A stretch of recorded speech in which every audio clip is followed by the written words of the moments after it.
হহুৱাই ভালপোৱা মানুহজন গ'লগৈ এখন অচিনা দেশলৈ। তেওঁ শিকাই গ'ল মানুহক মৰম কৰিবলৈ, সন্মান কৰিবলৈ। অকালতে বিদায় মাগিলে এজন পথ প্ৰদৰ্শক।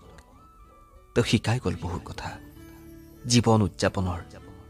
এজন আপোন ভুলোৱা মানুহ তেওঁ, পলকতে যেন আপোন কৰি ল'ব পাৰে সকলোকে।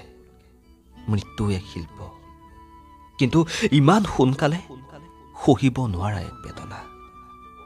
আমি সকলো নিয়তিৰ দাস, নিয়তিৰ নিয়ম মানি আঁতৰি গ'ল তেওঁ এখন নেদেখা দেশলৈ। এতিয়া অসমৰ ৰাইজে তেওঁৰ কামেৰেই তেওঁক সুঁৱৰিব। নেদেখা দেশত আপুনি কুশলে থাকক দাদা, কুশলে থাকক।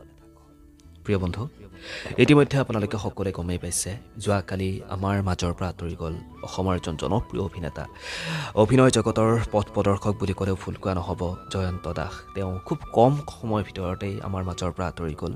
গতিকে তেওঁলৈ শ্ৰদ্ধাঞ্জলি জ্ঞাপন কৰিছোঁ আৰু এখন কাল্পনিক চিঠি আপোনালোকক শুনালোঁ। শুনি আপোনালোকে কেনেকুৱা পালে জনাবৰ কাৰণে একেবাৰে নাপাহৰিব। পৰিৱেশটো একেবাৰে খুব বেয়া হৈ আছে যিহেতু, কাৰণ এজন এজনকৈ আমাৰ মাজৰ যি অভিনয় জগতৰ লগত জড়িত থকা বহুতো পথ প্ৰদৰ্শক, বহুতো গুণী জ্ঞানী ব্যক্তি এজন এজনকৈ আঁতৰি যাব ধৰিছে আৰু অৱশেষত তেওঁ আমাৰ মাজৰ পৰা আঁতৰি গ'ল।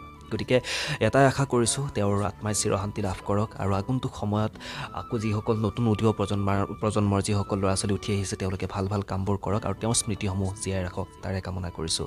আৰু চিঠিখন শুনি আপোনালোকে কেনেকুৱা পালে জনাবৰ কাৰণে একেবাৰে নাপাহৰিব। তেতিয়াহ'লে আজিৰ এই ভিডিঅ'টোৰ পৰা ইমানতে বিদায় লৈছোঁ। আপোনালোকেও এক মিনিটৰ বাবে হ'লেও তেওঁলৈ শ্ৰদ্ধাঞ্জলি জ্ঞাপন কৰিব, যাতে তেওঁৰ আত্মাই চিৰশান্তি লাভ কৰে। ধন্যবাদ।